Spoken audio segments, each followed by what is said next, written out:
শাসন করেছে। একটি দল, এই ফ্যাসিবাদী দল, যে দলের বিরুদ্ধে আমরা আন্দোলন করেছি, এ ব্যাপারে আর বেশি বলার দরকার নাই। আরেকটি দল অতিরিক্ত দালালি করার কারণে নিজেরাই বিলুপ্ত হয়ে গেছে রাজনীতি থেকে। আর একটি দল অতীতে যখন ক্ষমতায় ছিল, বাংলাদেশকে বিশ্বের দরবারে 5 বার দুর্নীতিতে তারা চ্যাম্পিয়ন করেছে।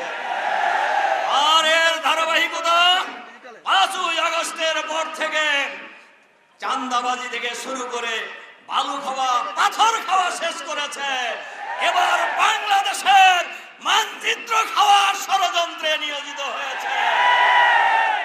বাংলাদেশের মানুষ ইতিমধ্যে, আর একটা কথা আমি বলি বক্তৃতায়, 5ই আগস্টের পর ওই দল নিজেদেরকে বাংলাদেশের মালিক বনে গেছিল, কিন্তু বাংলাদেশের মানুষ যে আগের জায়গায় নাই এটা টের পায় না। দেখেন না তারা কিরকম ভাব দেখায় যে ক্ষমতা মনে চলে গেছে। আরে ভাই, ক্ষমতায় তো জনগণ যাকে ভোট দেবে তারা যাবে ক্ষমতায়। আপনারা ইতিমধ্যেই টের পান নাই? ডাকসু নির্বাচনের 3 দিন আগে ওই দলের একজন সিনিয়র নেতাকে টকশোতে উপস্থাপক জিজ্ঞাসা করেছিলেন, আগামী 3 দিন পরে তো ডাকসু নির্বাচন, কি বুঝতেছেন? উনি বলছেন, কেন ছাত্র দল পূর্ণ প্যানেলে বিজয়ী হবে? কয় কেমনে, ভোট দেখানো হয় নাই।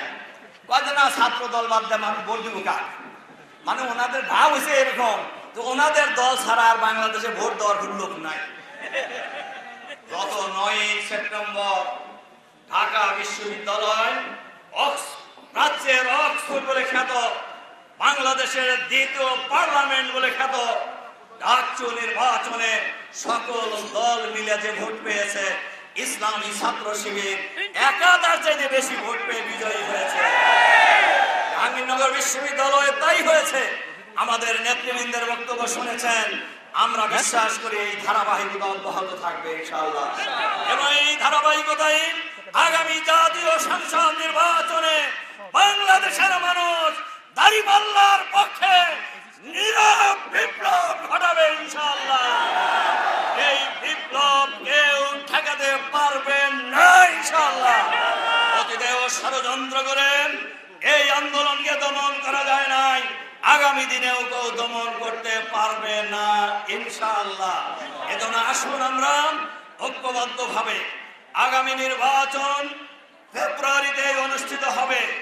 এর আগেই জামাত ইসলামীর পক্ষ থেকে বাংলাদেশের 8টি দল যে কর্মসূচি ঘোষণা করেছে, সেই কর্মসূচির মাধ্যমে আমরা 5 দফা দাবি আদায় করে বাংলাদেশকে একটি সুস্থ রাজনীতির দিকে এগিয়ে নিয়ে যাব ইনশাআল্লাহ।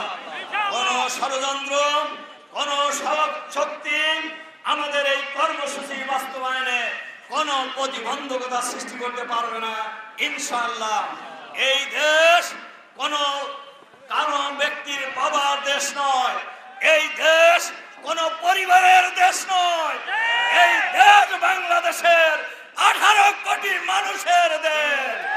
এই দেশ কিভাবে পরিচালিত হবে এই সিদ্ধান্ত নেবে আগামী দিনে বাংলাদেশের জনগণ। দৈনিক বাংলাদেশ মিডিয়া, সত্যের সন্ধানে সারাক্ষণ।